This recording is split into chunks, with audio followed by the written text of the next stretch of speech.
जंगल में भयंकर बर्फबारी हो रही थी। रानो चिड़िया अपने 3 मंजिला मिट्टी के घर की सबसे ऊपरी छत पर बैठी कांप रही है। छत की मिट्टी गीली होकर टपकने लगी है और नीचे रखे अंडों पर खतरा मंडरा रहा था। अगर ये छत टूट गई तो आप सब बिखर जाएंगे।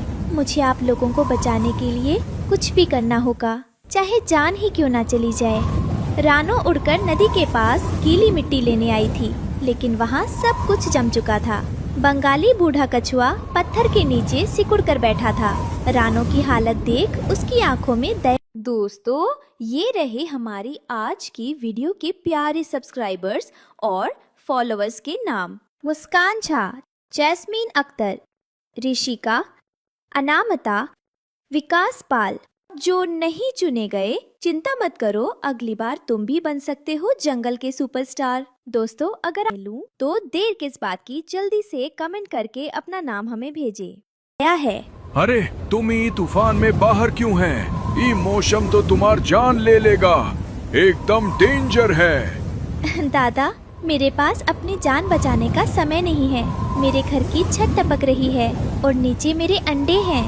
अगर मैंने मरम्मत नहीं की तो मेरा सब कुछ खत्म हो जाएगा। मिट्टी? अरे ये ठंड ने मिट्टी को पत्थर बना दिया है। तुम ही चोंच मारेगा तो चोंच टूट जाएगा। घर जाओ रानो, ये प्रकृति से लड़ना बेकार है। आज कोई नहीं बच सकता। मैं खाली हाथ वापस नहीं जा सकती। अगर मिट्टी नहीं है तो आप बस इतना बता दें कि सूखी घास कहाँ मिलेगी। मैं अपने बच्चों को अपनी आँखों के सामने ठंड से मरते हुए नहीं देख सकती। इधर तो कुछ नहीं मिलेगा, सब गीला है। लेकिन एक उपाय है, तुम ही वो पुराने बरगद के पेड़ के पास जाओ। वहाँ वो उल्लू बाबा रहता है ना, वो जंगल का सबसे पुराना पक्षी है। शायद उसके पास खो में कुछ सूखी घास पड़ा हो। तुम ही उधर जाओ, वही तुम्हार मदद कर सकता है। रानो मदद की आस में पुराने बरगद के पास पहुंचती है। बूढ़ा उल्लू अपनी आँखों को सिकोड़कर मौसम का जायजा ले रहा है। रानो के पंख बर्फ से जम चुके हैं। तुम घर जाओ।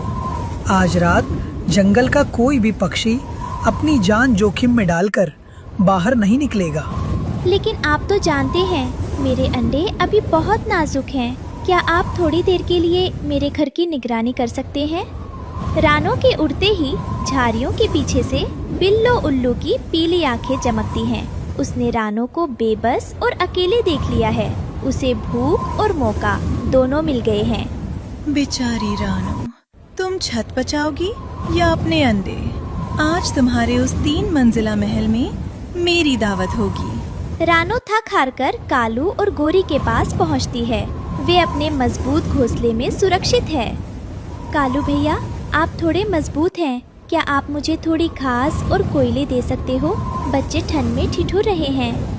ओहो, ये रानो तो चैन से बैठने भी नहीं देती। रानो, तुम्हें दिखता नहीं बाहर कैसा मौसम है? हम क्या पागल हैं जो इस तूफान में अपनी जान जोखिम में डाले?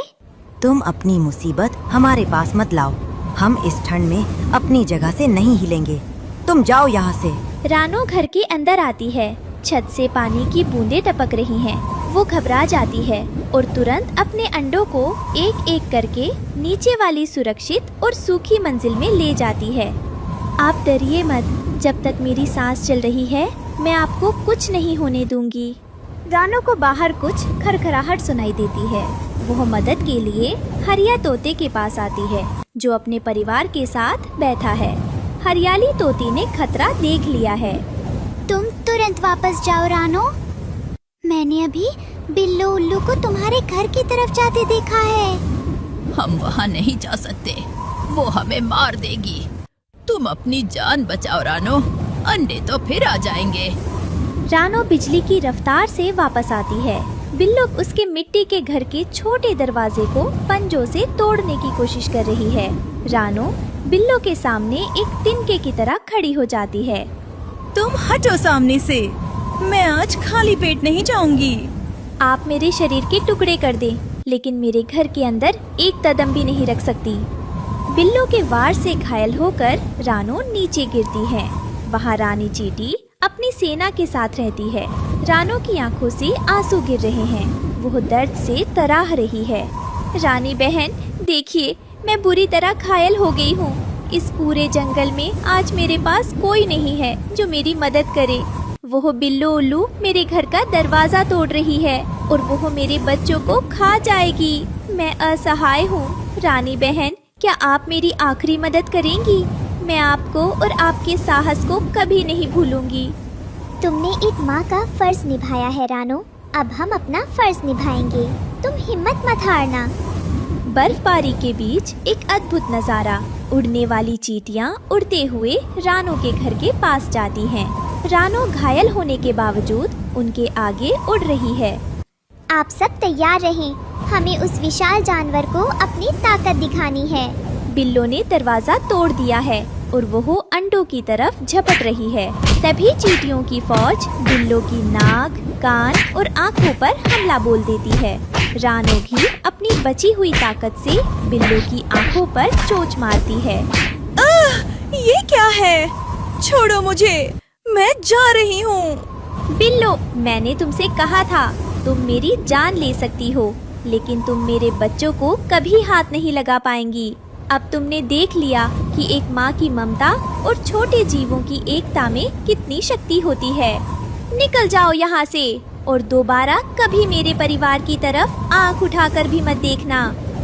तूफान थम चुका था और सूरज निकल आया था। रानो घायल थी, लेकिन अपने सुरक्षित अंडों के पास लेटी है। जंगल के बाकी पक्षी शर्मिंदा होकर दूर से देख रहे हैं। तुम जीती क्योंकि तुम डरी नहीं। तुम्हारा प्यार इस तूफान से बड़ा था। रानी चींटी और उसकी पूरी बहादुर सेना, आप सबका मैं दिल से शुक्रिया अदा करती हूँ।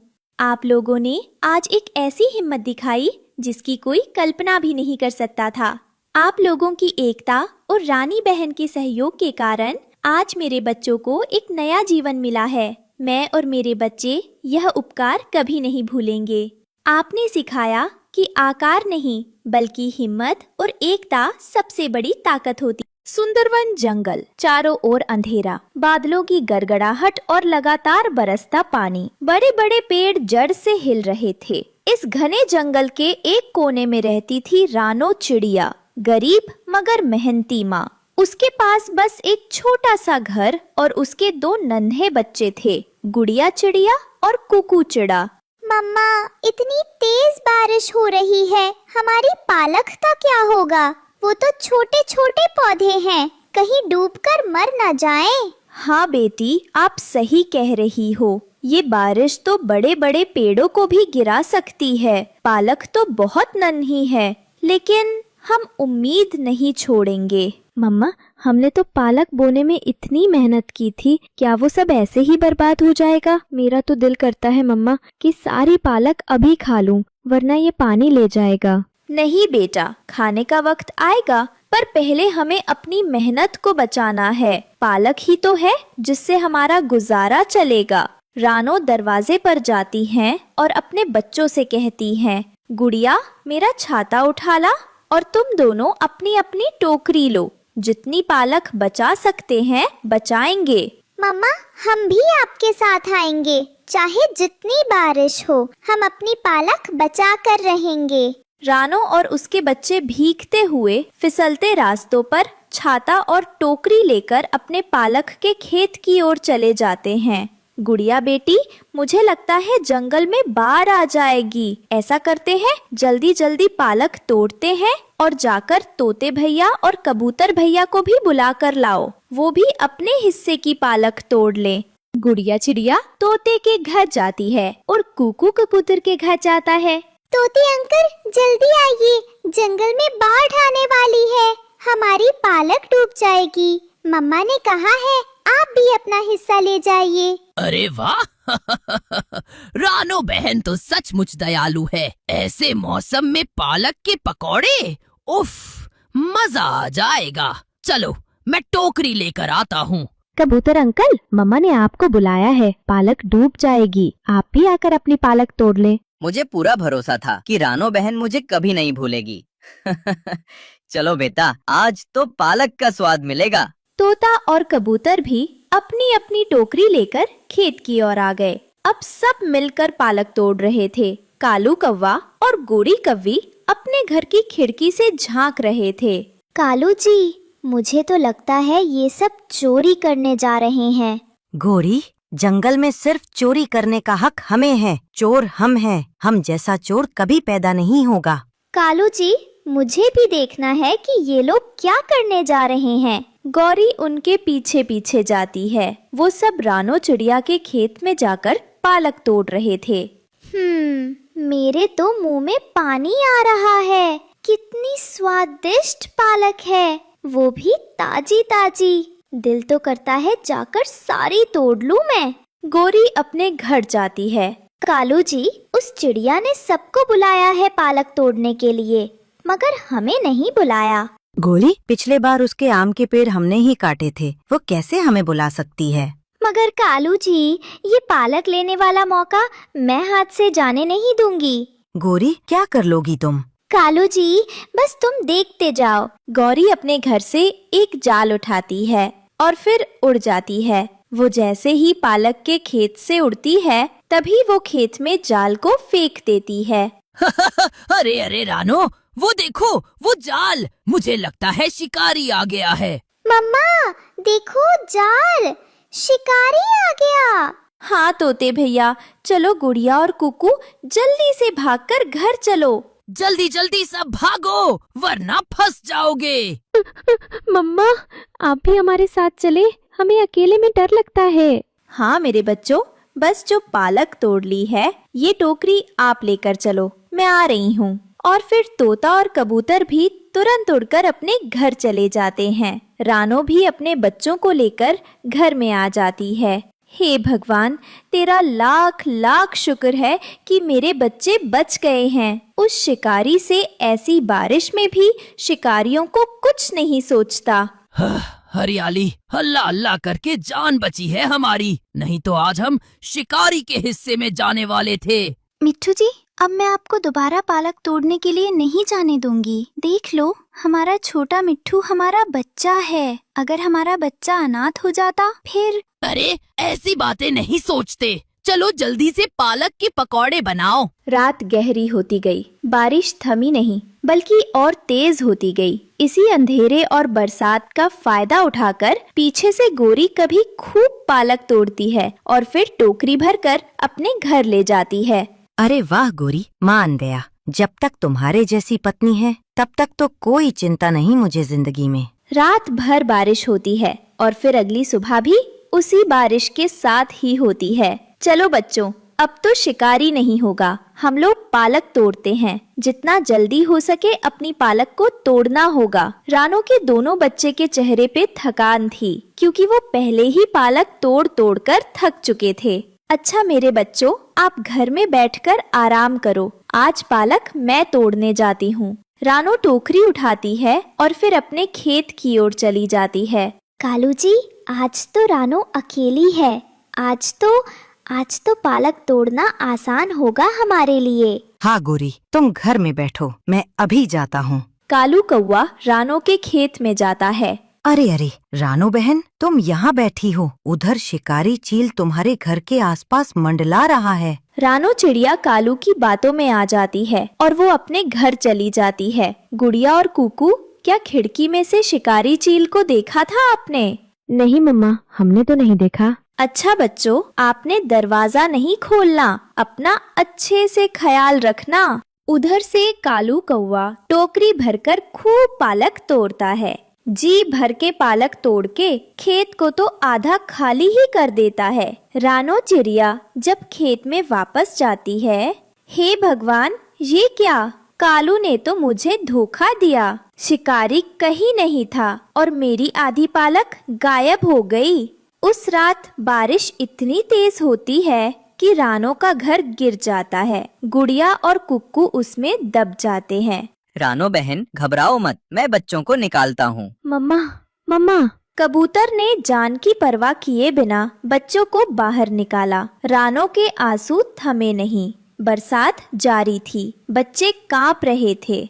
रुको बच्चों, मैं यहीं पर कोई छोटा मोटा घर बनाने की कोशिश करती हूँ। रानो चिड़िया लकड़ियाँ, घास और पालक के पत्ते इकट्ठा करती है। धीरे धीरे उनका जोड़कर एक छोटा मगर मजबूत घर बना देती है। मम्मा, आपने तो पालक खाने के लिए बोई थी ना, और अब वही हमारा घर बन गई। हाँ बेटा, चोरी और बर्बादी से बचाकर अपनी पालक का सही इस्तेमाल यही है। जब तक मेहनत और विश्वास है तब तक जीने का रास्ता हमेशा मिलेगा। बरसात की रातें गुजरी और पालक के घर ने रानो और उसके बच्चों को ठंड से बचाया। पालक की खिचड़ी और पकौड़े खाकर उन्होंने गुजारा किया। जंगल ने एक नई सीख पाई, मेहनत और सच्चाई से बनी चीजें कभी व्यर्थ नहीं जाती।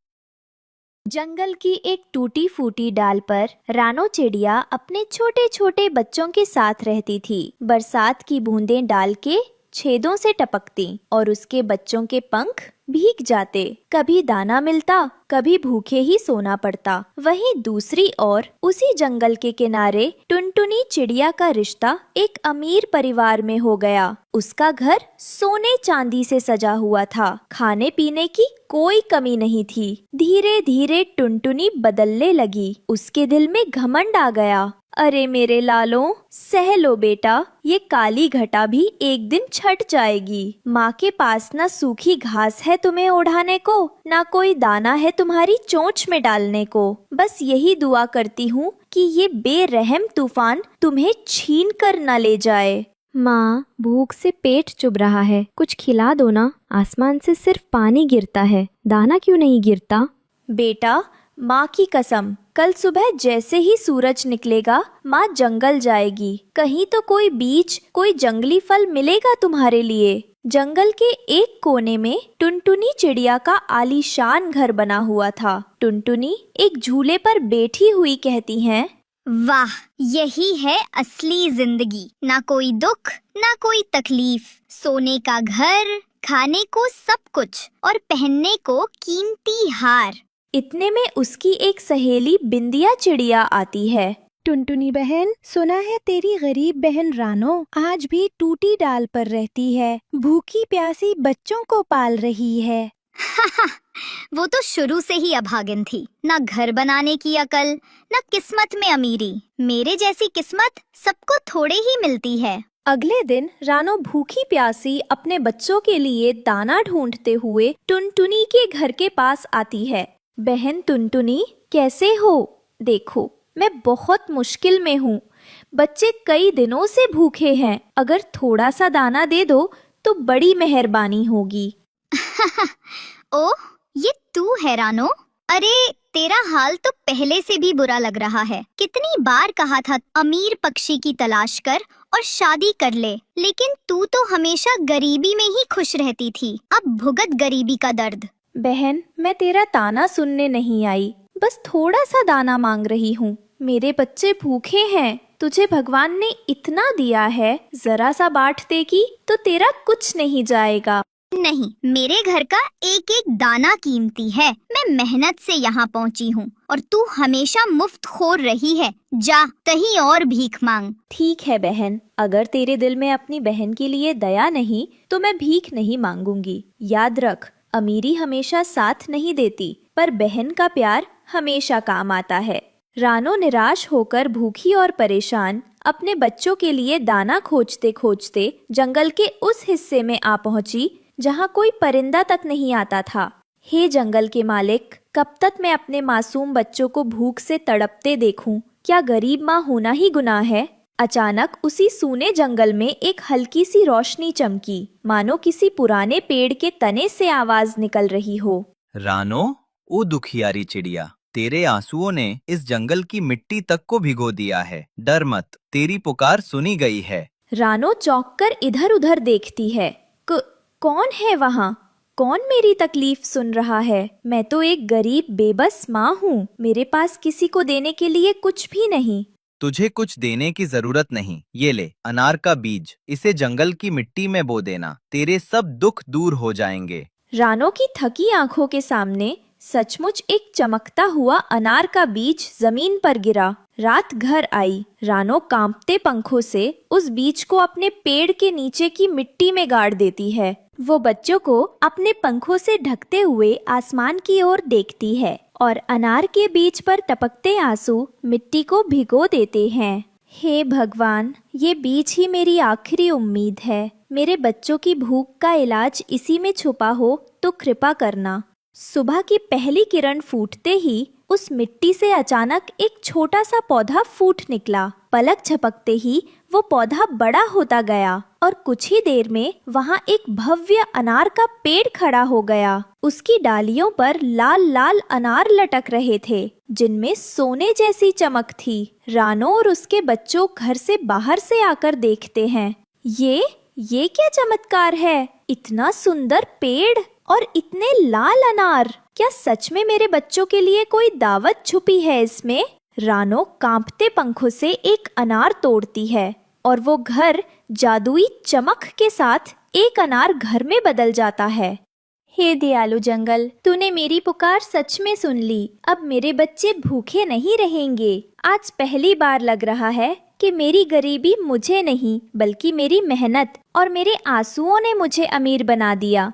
जंगल में खबर फैलने लगी कि गरीब रानो अब टूटी डाल पर नहीं रहती, उसके पास एक जादुई अनार का पेड़ है। ये बात जब टुनटुनी चिड़िया तक पहुंची तो उसके दिल में एक अजीब सी कसक उठी। सोने चांदी का घर होने के बावजूद उसे रानो का जादुई घर खटकने लगा। ये कैसे हो गया? मुझे तो अमीरी मिली शादी से, बड़ी मेहनत से आलीशान घर पाया और उस अभागिन रानो को बिना कुछ किए जादुई अनार का घर मिल गया। क्या अब जंगल वाले मुझे नहीं उसे बड़ा समझेंगे? जलन से भरे दिल के साथ टुनटुनी रानो के पास आई।